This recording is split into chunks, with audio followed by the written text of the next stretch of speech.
계엄 선포에 대해서 내란죄 그리고 반란죄 혐의로 고발하러 왔습니다. 우선 오늘 참석하신 분들 먼저 소개해 올리겠습니다. 저는 조국혁신당의 원내수석 부대표를 맡고 있는 정춘생이고요. 차기웅 의원이 오셨습니다. 그리고 김재원 의원이 오셨습니다. 그리고 우리 탄핵추진위원회 총괄 간사를 맡고 계신 이광철 변호사님 오셨습니다. 그리고 법률위원장을 맡고 계신 서상범 위원장이 오셨습니다. 그리고 이기원 대변인 함께 하셨습니다. 기자회견문을 낭독하도록 하겠습니다.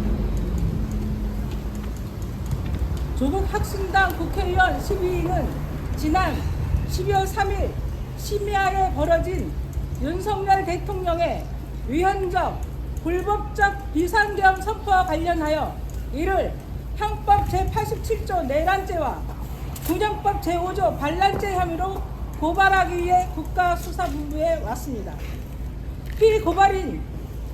피고발인은 대통령 윤석열, 국방부 장관 김용현, 계엄사령관 박안수, 행정안전부 장관 이상민, 국회 경비대장 목현태를 비롯하여 비상계엄 선포 관련 국무회의에 참석한 국무위원들과 계엄군을 동원한 군장성 수명 등 성명불상자입니다. 구체적 고발 이유에 대해서 말씀드리겠습니다.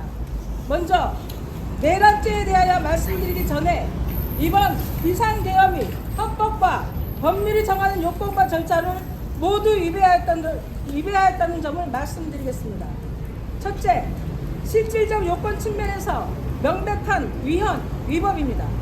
헌법 제77조 제1항은 계엄의 요건으로 전시, 사변 또는 이에 준하는 국가 비상사태에 있어서 병력으로서 군사상 필요에 응하거나 공공의 안녕질서를 유지할 필요가 있을 때로 규정하고 있고, 또한 계엄법 제2조 제2항에서는 비상계엄의 요건으로 전시, 사변 또는 이에 준하는 국가 비상사태 시 적과의 교전 상태에 있거나 사회질서가 극도로 교란되어 행정 및 사법 기능의 수행이 현저히 곤란할 경우에 군사상 필요에 따르거나 공공의 안정질서를 유지하기 위하여라고 규정하고 있습니다.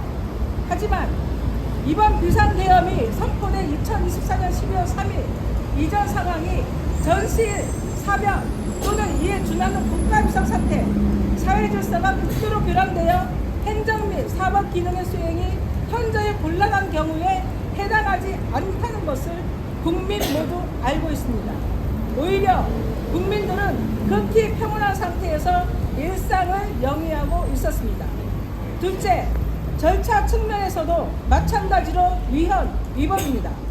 헌법 제77조 제4항에서는 계엄을 선포할 때에는 대통령은 지체 없이 국회에 통과하여야 한다고 규정하고 있습니다. 하지만 윤석열 대통령은 지난 밤 비상계엄을 선포하면서 국회에 대한 계엄 통보 절차를 거치지 않았습니다.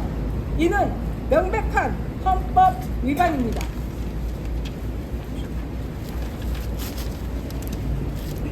셋째, 박안수 계엄사령관이 발표한 계엄사령부 포고령 제1호 제1항은 국회와 지방의회, 정당의 활동과 정치적 결사, 집회, 시위 등 일체의 정치 활동을 금한다고 하고 있는 바, 헌법 및 계엄법은 비상계엄 선포 시에 국회의 권능을 변경하는 그 어떤 규정도 두고 있지 않습니다. 즉, 헌법 정신은 비상계엄 선포에도 불구하고 국회의 권능에 어떤 제약도 가할 수 없다는 것임에도 계엄사령관은 포고령을 통해 국회와 정당의 활동, 정치적 결사, 집회, 시위 등 일체의 정치 활동을 금한다고 하였습니다. 이 역시 명백히 헌법 및 계엄법에 위반되는 것입니다. 그러면 피고발자들의 내란 혐의에 대하여 말씀드리겠습니다.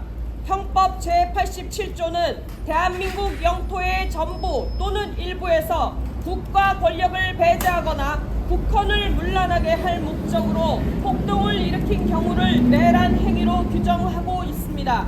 그리고 형법 제91조는 내란에 있어서 국헌 문란의 정의를 두 가지로 나누어 첫째, 헌법 또는 법률의 정한 절차에 것. 둘째, 헌법에 의하여 설치된 국가기관을 강압에 의하여 전복 또는 그 권능 행사를 불가능하게 하는 것이라고 정의하고 있습니다. 첫째로 피고발인 대통령 윤석열은 앞서 살펴본 바와 같이 비상계엄 선포 시 헌법과 계엄법이 정하는 요건 및 절차를 위배하였고 이는 형법 제91조 제1호의 국헌문란에 해당함이 명백합니다.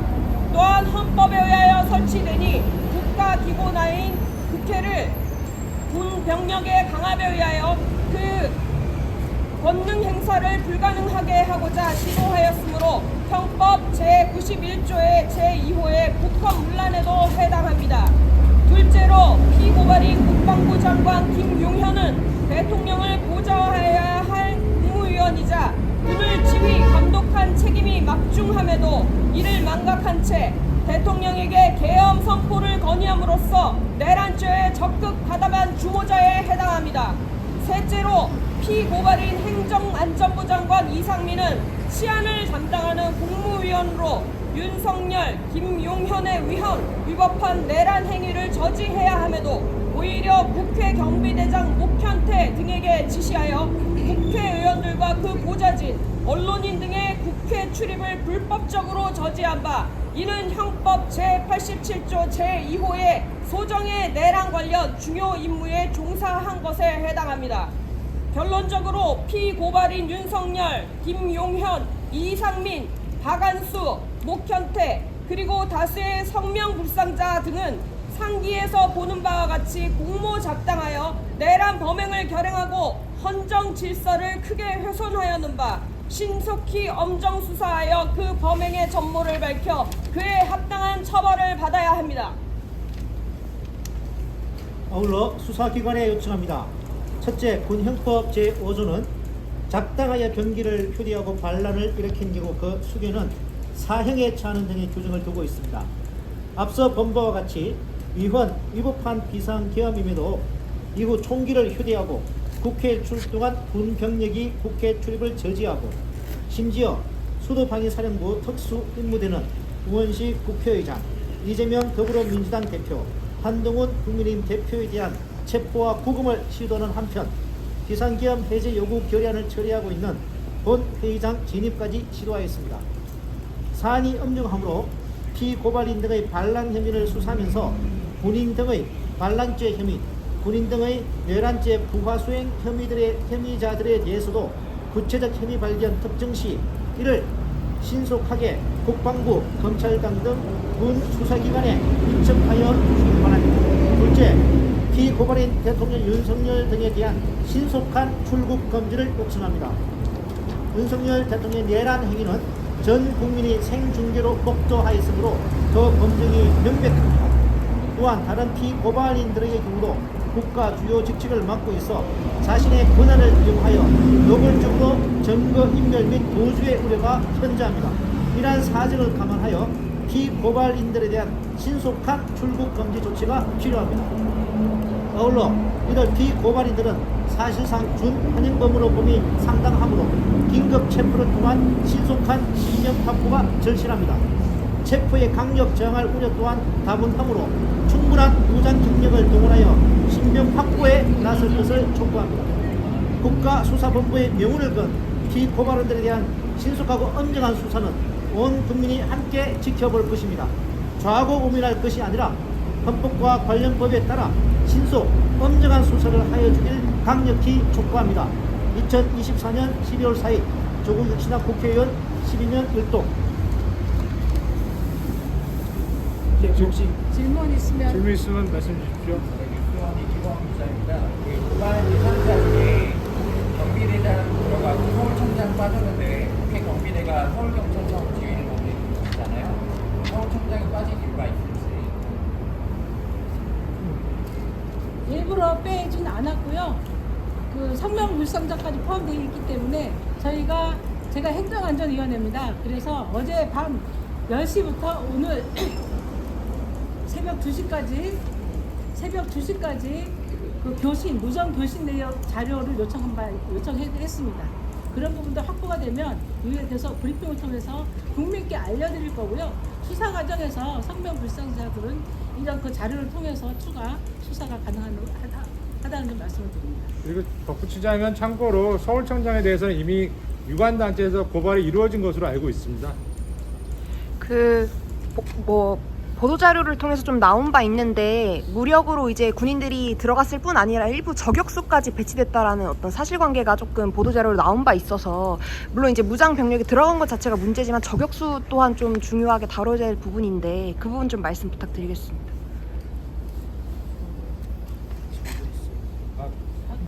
그 부분은 아직 명확한 보도가 있는 것 같지는 않고요. 국가수사본부에서 본건 고발을 받아서 엄정하고 신속하게 관련 의혹도 밝혀주셨으면 하는 바람입니다. 특수본에 고발을 한 이유가 있을까요? 다른 기관들이 내란죄. 일단 저희가 일단 그 주된 고발 혐의인 내란죄의 경우에는 검찰이 직접 수사 대상 범죄가 아닙니다. 그리고 공수처의 수사 대상 범죄도 아닙니다. 그래서 그 수사 대상 범죄에 제한이 없는 국가수사본부에 고발장을 제출하게 되었습니다. 아니, 손이 잘 들어가니까 그냥 놓고 그냥 앞에 두시면 돼요. 예. 손이 잘 들어가요. 혹시 조국 혁신단 같은 경우에는 그 국회 들어가는 과정에서 다치시거나 하신 분이 없는지. 근데 그 김준영 의원님 같은 경우는 월담에서 이렇게 경례에 진입하는 과정에서 좀 철가상 같은 걸 좀 입은 걸로 알고 있고요. 또 어떤 분들은 몸싸움하는 과정에서 좀 어깨 등에 좀 타박상을 입은 분도 있는 걸로 알고 있습니다. 비상계엄의 경우에는 행정부와 사법부에 과한 영향을 끼칠 수 있는 것인데 입법부에 대한 영향력은 없습니다. 그래서 입법부에 대한 영향력이 없다는 것을 강조하면서 신분증을 제시하고 입구에서 들어가려고 했는데 경비대가 막아섰기 때문에 그 옆에 월담을 해서 넘어갔었습니다. 그 조국 신분뿐만 아니라 다른 당의 의원님들도 월담하는 과정에서 좀 넘어지고 걸히고 그런 사례들을 다수 들은 바 있습니다. 관련해서 경찰은 어떠한 지침이 위로부터 내려온 것이 없으므로 그러한 영향력 행사에 대한 것들은 자기네들이 알 수가 없고 지침이 내려온 바 없기 때문에 국회의원들도 막아야 된다는 입장이었습니다. 이번 고발과 관련해서 그 조국혁신당이 촉구하고 싶은 점이 더 있습니다. 이번 주된 수사 대상자는 민간인과 군인이 섞여 있습니다. 그렇기 때문에 그 어느 한쪽에서 민간 검찰이나 경찰에서 수사한다든지 아니면 군 검찰이나 군 경찰에서 수사한다든지 해가지고 수사 효율성이 저에 대한 우려가 큽니다. 그렇기 때문에 유관 수사기관이 빨리 신속히 협의해서